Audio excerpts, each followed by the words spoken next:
Abusiani como our channel so aha AGH politics already. Oni a podcast was a penny and because make headlines na Jamre na idiwi exum oni dim ya hobrax mu mesro se onia yanko eye political habits na ene due Afenyo Markins etimi de na hia sem akodan court ningi na se oni Sammy Gyamfi ensensem no onia efa eye alleged extortion onia otimi esiw Sammy Gyamfi ewo court onia me no ka say afredo kansi Ǎnჯrǐly na obo yinchemu eno lawyer Markin Kwibu a ehu ebehia se yehu de ko ane de ba efasanse musi yehu ani de me ho braxie mu de mo wura eye story.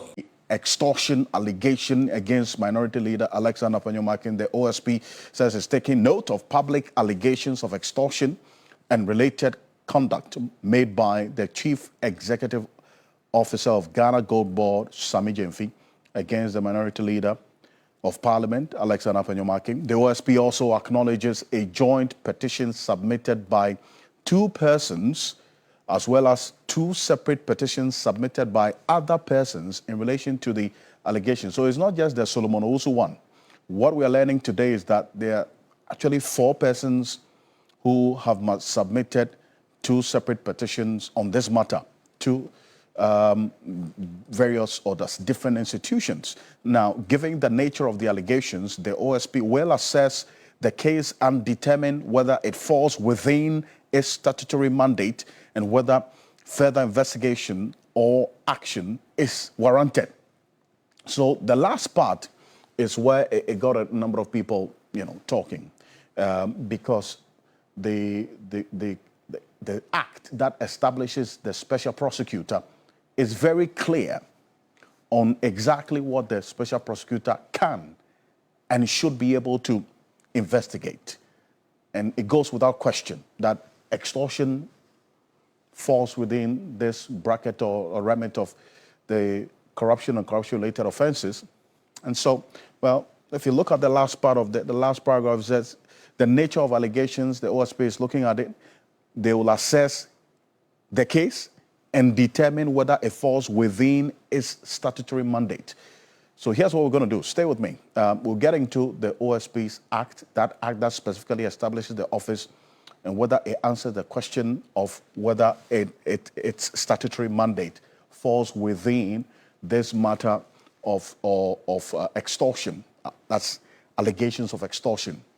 We'll get into it. But afterwards, that's earlier this evening, we got to know, based on the statement made by Allege Markin himself when Parliament reconvened for this emergency sitting that was communicated sometime last week, that he has decided now to go to court and seek a number of reliefs against that's against Sammy Gyamfi, that is the Gold Board CEO, and also the media house that he made this statement, this allegations of extortion on. We have a copy of that suit, but let's take a listen to Allege Markin earlier today in Parliament, giving details of what he decided to do. Take a look. In the face of the allegations of extortion leveled against me, I have chosen to take high moral ground by submitting myself to the processes of the law.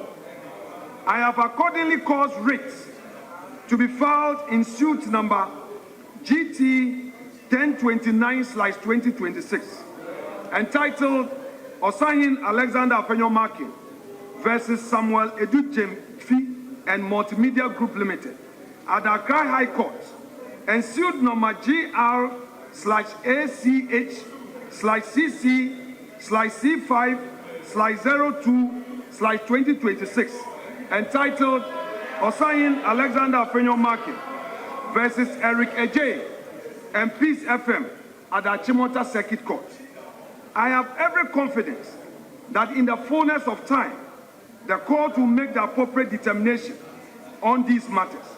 Mr. Speaker, I also await with bated breath that the man or the men who made the allegation will have the courage to report the matter to the police or the OSP or any investigating agency in this country. And I expect that if they muster the courage to report that I have extorted from them, and I am invited, I shall submit myself to every investigation so that eventually my name is cleared. There is, Mr. Speaker, there is a limit to political discourse. There are lines that must not be crossed, and these red lines, once crossed, they must be dealt with. With the motion they have filed, which was received in my office on the 21st of August, 2026, just 3 days ago. 3 days ago, that it got to my office. I have gone through the motion myself, and I intend to admit the motion because we have to at least have an end to litigation. As to whether it's a loss or it's a cost, this House will have the opportunity to go through it. And please, Ghanaians are very intelligent people. They will listen, they will read in between the lines, and they will make their decisions. Well, so that's a Speaker of Parliament there, indeed, referencing the motion that has been filed by the minority to have the Gold Board now come to Parliament to answer questions, which Sammy Gyamfi, the CEO of Gold Board, has indicated he is ready to do so. But this motion, according to the Speaker, is going to be heard after Parliament is recalled, not for this emergency sitting. So that is when they come for the next sitting of Parliament. So it's not going to be any time, at least soon, for this emergency period. But this is it. We have this is the copy of the suit Alexander Afenyo Markin has filed. The summons against Sammy Gyamfi. You see, Osahin Alexander Afenyo Markin, it appears. This is part of his name now. Then there's versus Samuel Edu Gyamfi. Oh, people didn't know that Sammy Gyamfi had a do in there, but that's Samuel Edu Gyamfi, also known as Sammy Gyamfi. He gives his house number unknown, and then also the second defendant being the specific media house, as he mentioned earlier, the multimedia group. And a number of things that he is seeking in there. It's quite a long one, which we're just going to run through exactly what he's asking for. And this is it. It says, Sammy Gyamfi faces 15 million defamation suit over extortionist allegations against minority leader. That's what he's asking for. That's one of the reliefs he's asking for. Some 15 million Ghana cedis in this particular suit. He is a plaintiff, as we have just run through. He actually catalogs or recalls the exact incident when this particular allegation was made on the 22nd of August. And Sammy Gyamfi called Afenyo Markin and quote-unquote extortionists while responding to a question about Gold Board's finances. He recalls exactly how this question was asked and the responses that was given. Have you ever heard me use the word extortion against any of my critics? That's Sammy Gyamfi. Quotes him, quote, why would I use this word now? Quote, that's Afenyo Markin, cannot comment on that or even challenge me. He cannot, because he knows that what I said is true. He's quoting Sammy Gyamfi in this instance. And that is not an insult. I'm speaking about what has happened, and he, Afenyo Markin, knows it. So he just quotes a number of things that transpired in this particular video on the said program, then also the exact statements that were made about him. We'll go into some of the things that he's asking from the courts, but essentially it's 15 million Ghana cedis in damages that he is asking from the courts, and this is it. So the plaintiff's claims are, and we put it on the screen right now, general damages for libel, aggravated damages, and exemplary damages as well. we will get that into it shortly as we go on, and then also give you a bit more detail on some of these that he's asking for from the courts. And so this is asking for general damages, and then also, as I did indicate to you, the aggravated damages and exemplary damages, an order directing the defendants to publish, as is indicated there, the full details of it, and also a retraction of this particular statement that was made. So this is it. This is it. And so far, there's been quite some reaction to this. And here's why I bring in lawyer Martin Pebble. He's a legal practitioner, and he has seen a copy of this suit as well. I'm going to run through the full details of the suit and the specifics. I mean, it's about 14 pages. We cannot go through the full details of it on the show, but specific areas that gives you a summary of what Alexander Afenyo Markin is asking of the court. We'll get into it. But Martin Pebble, good evening. Thank you for joining us here on Ghana Tonight. Alexander Afenyo Markin is in court now with a suit, a defamation suit against Sammy Gyamfi on this matter of he being called an extortionist. I mean, you've seen this and the full details of this particular suit. How do you see things playing out in the coming days?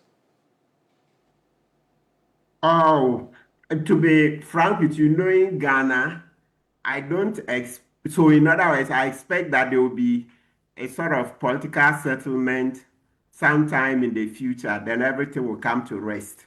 Yes, so in other words, I don't expect the case to go to full trial for one person to be declared victorious and the other person declared vanquished. No. I don't think so. Look, this matter, I really don't see it as any big deal. Rather, you see, on Saturday, on the key points, I kept saying that where we should focus is, when I say we, as citizens, we are all part of government, right? Because the people, right?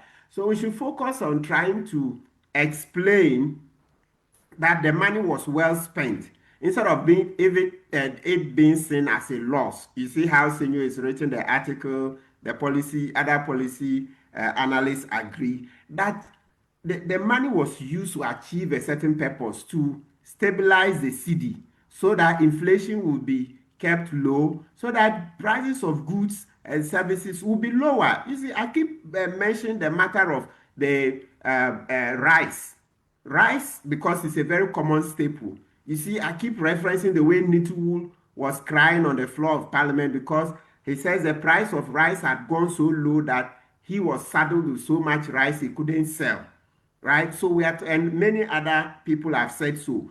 Yes, I take the point that some people say the reduced prices may discourage farmers, etc. That's not the conversation now.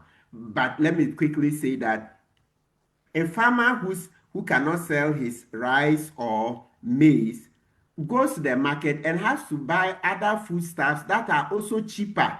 You see it, so it's complex. You can't just say because the price of rice or maize have come down, then ipso facto a farmer will not farm. It's a lot more complex.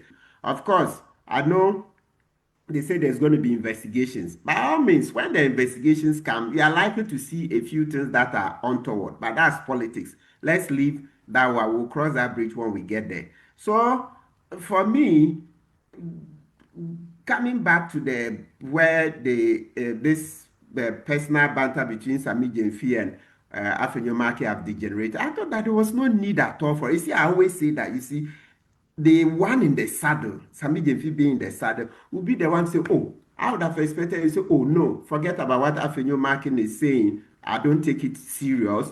I'm focused on the job. And then we will focus. The money was used for X, Y, Z. That's the point I've been making. We don't gain much when the public office holder also comes to answer back. Then it degenerates like. So to be honest with you, I see that there will be a settlement down the line. Settlement, because it's not serving Ghana any use to continue this litigation in court, etc. It will bring both persons, both of them and their political parties, a lot of backlash, a lot of erosion of goodwill. It's not worth it. They just have to stop that fight somewhere. Yes. Well, I see. You say it's not worth it, but now the latest development is that Afenyo Markin is in court. You talk about a settlement. I want to find out exactly what kind of settlement that will be, but this is it. He is asking for a number of things, including the 50 million Ghana cedis. This is the general reliefs that he's seeking. I'm going to put it on the screen right now. Aggravated exemplary damages for libel, full unconditional public retraction and apology to run with equal prominence on Joy News and social platforms. 3, perpetual injunction against repeating the statements. 4, 15 million Ghana cedis in cost and compensation. And also a few more, which we will get into. This is quite a tall list. And Mezano, also the chief, that's the co-chair of the Citizens Movement Against Corruption, Mezano, is also the chair of the African Union Board, Advisory Board on Anti-Corruption as well. He's joining us on Zoom. Mezano, thank you for joining us here on Ghana Tonight. And this is the latest to it.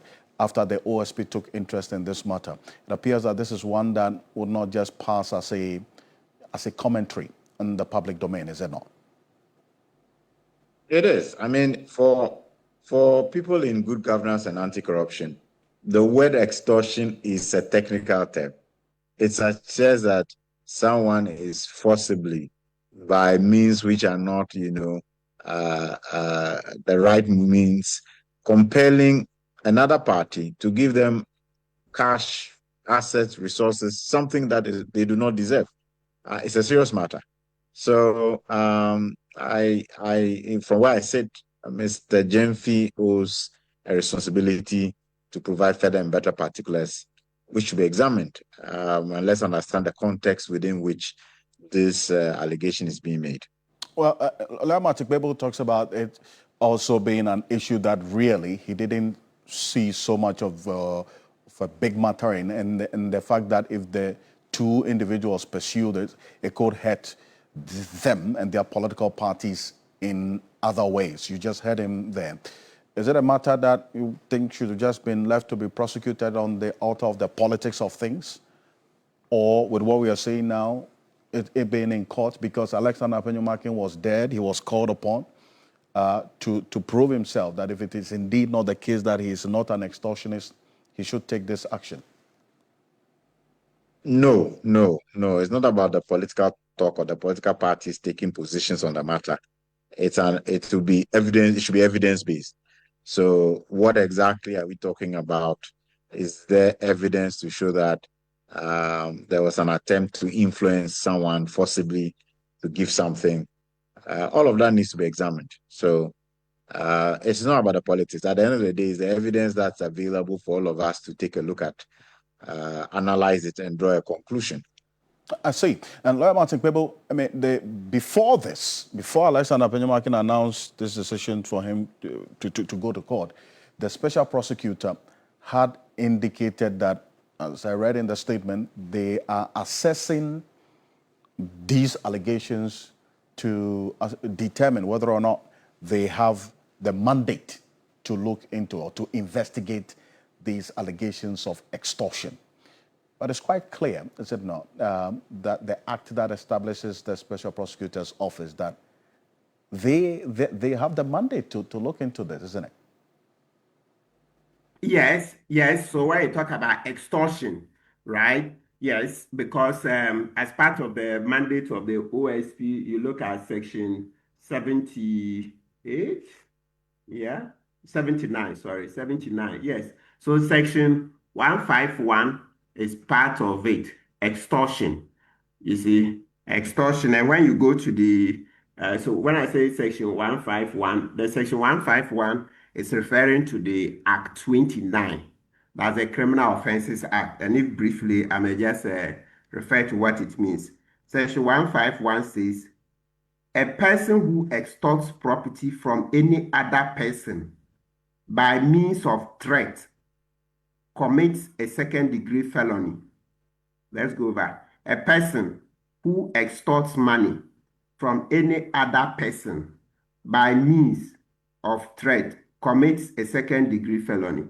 Yeah, so when they say the threat here, the law says it's not the threat of physical assault, not that one. So words. So when you use words generally, but not that you beat the person, etc. But when you use words like, hey, if you don't give me this money, I will expose you. If you don't give me this money, I will reveal this to other people. I will publish this story. I'll do that. Yes, that's the extortion we are talking about. It doesn't include I will beat you, I would have this macho men waylay you, etc. Okay, yes, or I'll cut off your leg, cut off your hands. No, not those ones. Bodily harm, no. Beating the person, no. Any other kind of threat. So maybe you cause him some disadvantage in his business, etc. Yes, those will qualify as extortion. You said, and so the OSP Act Section 79 says that extortion is one of the crimes they can investigate. Yeah. So, but you see that the Apia Dankwa and Solomon petition was sent to the CID, right? But the OSP is allowed under law when they see a story in the newspapers. Yes, they in the public interest, they are allowed to pursue it. But as I have said, look, this area, it's not everything we can say on TV. There's not even much time to explain this extortion area. Let's be careful. You see, but let's mention one point, and then so I hope that the elders in both parties will look at it and solve this matter. Look, the plain truth, Mr. Okansi, is that when in Parliament, etc., usually the government in power reaches out to, pushing opposition members so that they tone down on the opposition and putting roadblocks, barriers to doing government business. So usually there's a bit of exchange of money. Let's be very clear so that they will know that it's not as if we are ignorant. Usually, and even Speaker Bagman has mentioned it before, so that things that come before Parliament, usually there's a bit of exchange of money here and there. So this area we are going into, I don't even know, where are you starting? I know you can say, oh, one case at a time, but the way that thing is so complex, I don't think at this time this is something that you really can get into. It's a very complex area, very complex. Yes, so when somebody says that you ask for money so that you will not make noise on your policy, etc., the MPs will tell you, hey, that thing, it goes both ways. Both ways. When one party is in power, to reduce the noise on the other side, usually money and other things are given. I see, but Council, if anything, what you're saying is anything to go by, they call it compulsory arbitration. That's what some people who also have some knowledge of what you are talking about reference as compulsory arbitration, where they put pressure on you, a particular state agency or someone, and then out of pressure, you bow to it and then you go make some payments, allegedly. I mean, if these allegations or these references you make is anything to go by, that's quite worrying, to say the least. And even though you say there's been some acknowledgement, the Speaker has spoken about it, that the allegations of money is being paid to committees in Parliament to look favorably on a particular deal or a particular policy that comes before it. It may be a silent convention, but it's unacceptable. It's illegal, is it not? No, it doesn't. So that's why I'm saying that, you see, so we have to be strategic in the fight we are fighting. We have to be strategic. You see, in the fight against corruption, etc. We have the bigger issues. Government, and I'm happy, every now and then we should laud President Mahama for the code of conduct of public officers, the fact that there will be publication of the assets. So JM, kudos. That's one of the things I said I will use to judge JM's legacy. So it's good that he's been man enough to allow the provision to go. And so that's a good thing for his legacy. We'll sing it forever. So JM, kudos. In the meantime, even though the bill is not been passed, but at least the provision for publication is there. Other things can be done to make it stronger. So the point I'm making is that, you see, the fight against corruption, we've already tabled a number of things that we think those would help, right? So this code of conduct against public, code of conduct for public officers, right? Reverse burden to be able to prove corruption easily, and so many other things. So my point is that, you see, we should finish that first. Otherwise, you leave this, then now we'll concentrate all our attention on going to prove extortion. Don't forget the cash for seats. When Parliament attempted to investigate it, you see how eventually it just didn't go anywhere. So when I say that both ways, there are usually exchanges of money. We've heard these stories for decades. It's not just one or two stories. So with experience, you know certain things you can investigate and others you can't. Like the serenity prayer. I see that Mr. Kanse is even your DP. Just this evening, I discovered you put it as your DP. Let's go over it. It says that God should give you the wisdom, okay, to change the things you can change, right? And the wisdom to not change those that you cannot change. That's don't waste your energy. And then most especially, the wisdom to know the difference between the two, the things you can change and those you cannot. So what I'm saying is that it's not on all fours, but I see a parallel argument. What I'm saying is that we have a number of things we've tabled to fight corruption, etc. Let's concentrate on that. When we are done with that, then we can come to the way government in power usually gives opposition MPs some cushioning here and there. Those because at this stage, if we leave these things, the things we've already cataloged, and then go chasing this one, then you are all over the place. For now, we can let that one be where it is, okay, and then concentrate on getting the main ones done.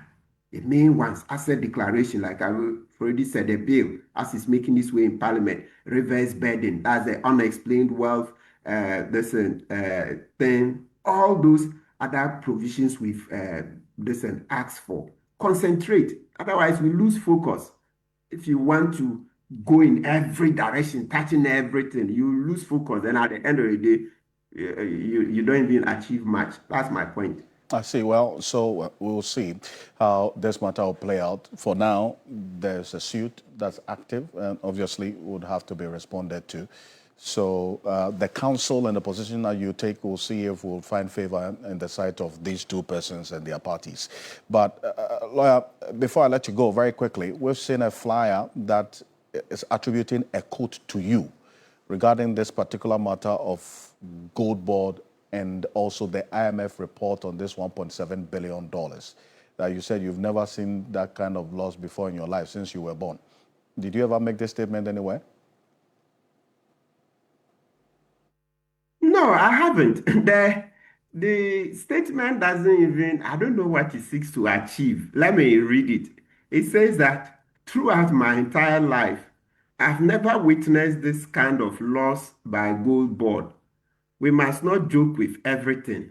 I don't even, it's not coherent at all. And it's attributed to a certain there's a station. I know that station I didn't even grant an interview to the station in the first place. So I don't even know how this could have been, attributed to my interview with the station. Of course, I know a station can pick feed from another station, but I don't get the point. Let me repeat. So you see, earlier on I said, this go board matter. For now, from where I sit, you see, we comment based on information. So my point is that this policy, as far as I'm aware, was designed in such a way that we'll be able to buy the gold from these small-scale miners, right? And then be able to use it to shore our currency, stabilize the economy. So it's a fiscal policy, you see. So it helps in the way we control prime monetary-wise, etc. So it's a good policy from where I sit. And as I said, I can also see that when we do investigations, we'll be able to see how to cut down the loss. So it's good. The conversation is good. As we are talking, we'll try to improve. So the way this statement is being made, that's not how I made my point on the key points on Saturday, because I've spoken only once on this matter, and that was on Saturday, 22nd August. All right, Counsel, appreciate you for this. Thank you. Lawyer Martin Bebo is a private legal practitioner. Thank you for your thoughts. Also, Adam Sinano, co-chair of the Citizens Movement Against Corruption. Thank you for joining us. You can find the full suit on 3news.com, the full details of it, the full release, and then what is in there. But coming up next, let's stay a bit further. We and some of the team course or channel so mommy and also Gyamfi. That's an so bad in the Dumeria.